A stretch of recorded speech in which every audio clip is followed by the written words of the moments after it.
both know the rules. Keep it clean. Don't want anything low. Watch your heads. And when I say break, take a step back. Most important, defend yourself at all times. Well, a very warm welcome to everyone joining us live on Viddal's YouTube channel.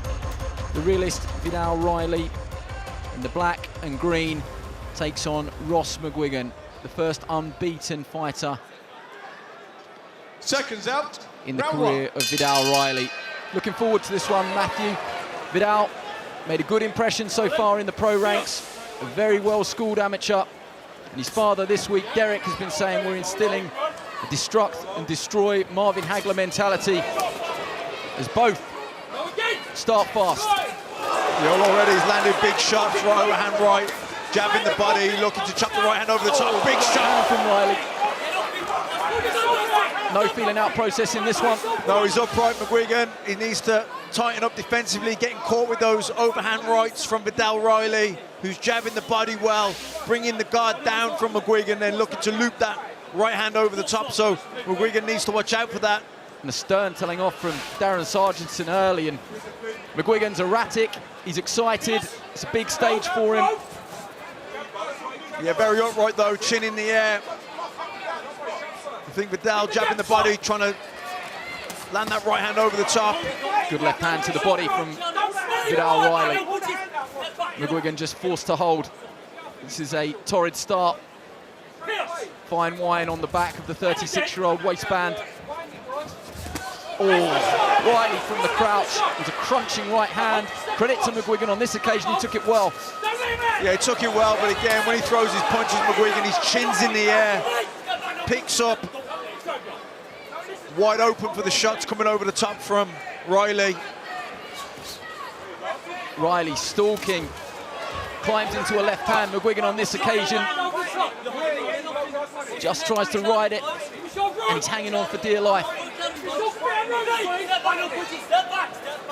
Darren Sargentson, bit of a job on his hands there, trying to break the fighters. It's all Riley so far. McGuigan just gets a right hand off of his own. You can hear the red corner. That's Father Derek just imploring Viddal to use the jab more. Yeah, I think the key here for Viddal Riley is not to go looking for the knockout, not to load up, but just to get that jab working, up and down, head and body. The right hand over the top is there. He doesn't need to go looking for it. Just get your jab there first, get your distance, and then the right hand and the left hooks will follow automatically. Because as I say, McGuigan does, when he throws his punches, you know, his chin is in the air, so I don't think Viddal Riley's going to find it too difficult to find him. Right hand from Riley was a good-looking shot, but McGuigan just turning away to the right, and McGuigan already being forced to hold on nearly every occasion. Problem with the headband. Darren Sargentson says enough of that and chucks it over the top rope. And on we go.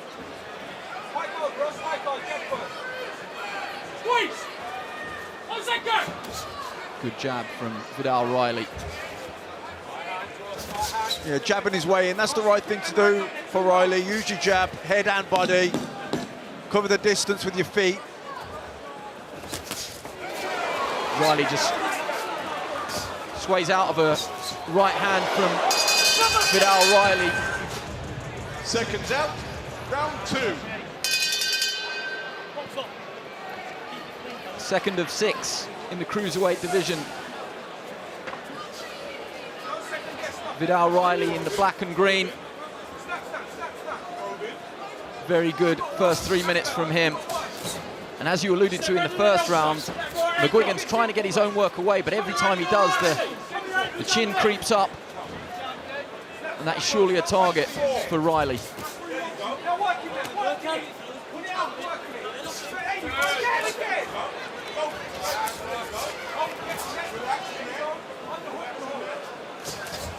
Good lead screw shot almost there from Viddal Riley.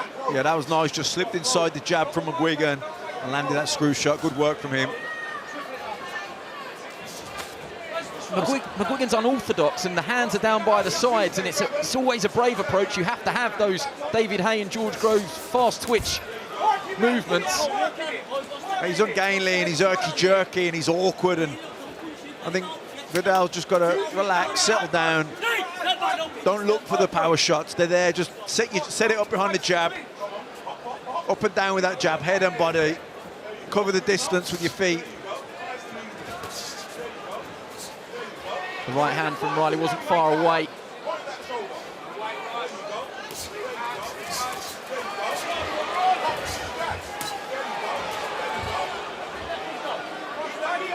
The crowd like those. I'm not sure too many of them landed flush, but how many warning shots does Ross McGuigan need for that right hand from Riley?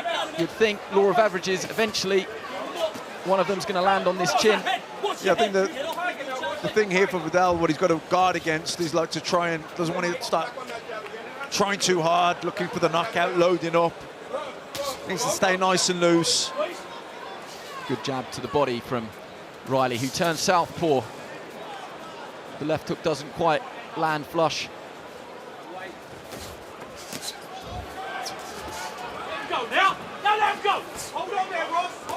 Good body work from Riley. The left hook just in front of us landed.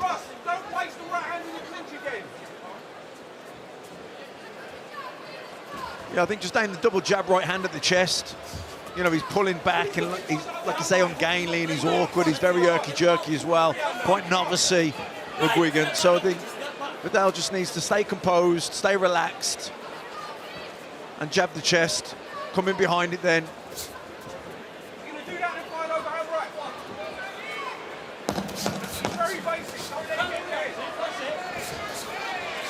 Riley just looks to get that jab off. And good upper body movement there from Riley. Many of you at home have been calling for. Good opportunity to see where Fraser is in his professional development. Back to this one, round 3. And actually a chance for us to see where Viddal Riley is in his professional development. And I can tell you, that right hand was a good-looking shot. McGuigan, for his part, tries to fight fire with fire there, but Matt, I've said it before, how many warnings does he need? The overhand right, he's going to land one eventually. Yeah, I think McGuigan's chin's in the air, isn't it? His defences are down. He leans back, he picks up, his chin's up in the air, wide open.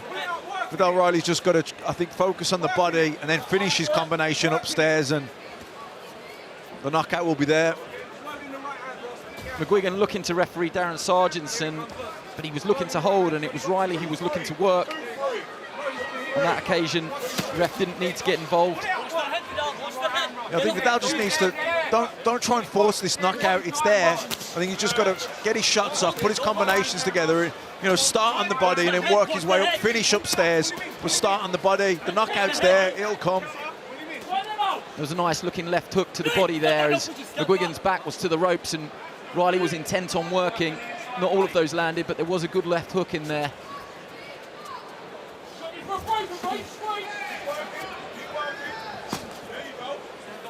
Decides just to neglect the jab and throw the right hand to the midsection of McGuigan, who's still there. He's unorthodox. I just wonder sometimes with these unorthodox fighters, with a textbook fighter, you know what they're going to throw, you know what's coming. McGuigan, for his part, is unorthodox. He's all off one leg, he's throwing shots that you wouldn't expect. Takes another right hand there that lifts him off his feet, actually, but...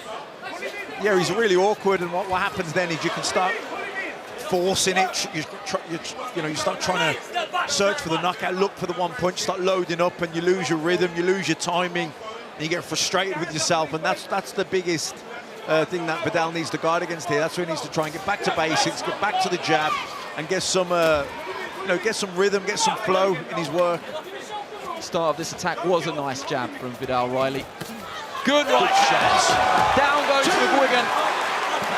Referee Darren Sargentson waves this one off. No need to see any more.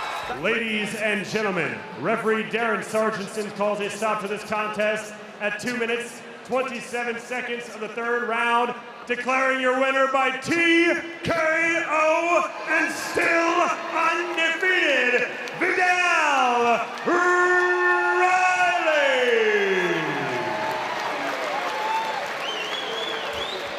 Viddal, congratulations, well done. Your dad, during the week, was saying we're trying to instill this Marvin Hagler destruct and destroy. I think we saw evidence of that tonight. That was a vicious one-punch knockout in the end.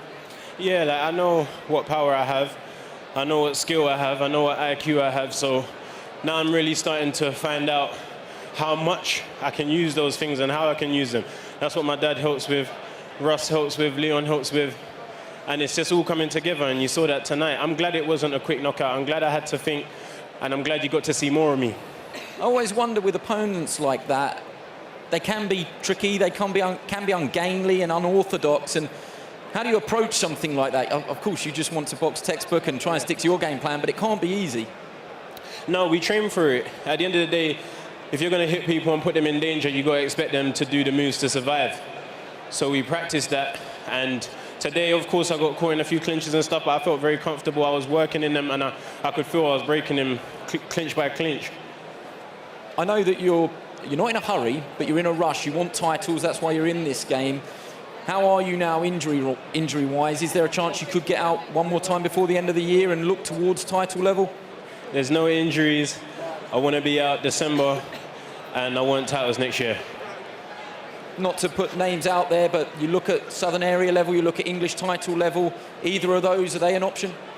Anyone that's in the way and on the path I'm supposed to be on, I'll fight. I don't care who it is. It's just if it fits in the path, it fits, and I'll fight them, I'll train hard for them, and I'll beat them. We're enjoying this journey so far. Good luck and well done. Thank you, thank you.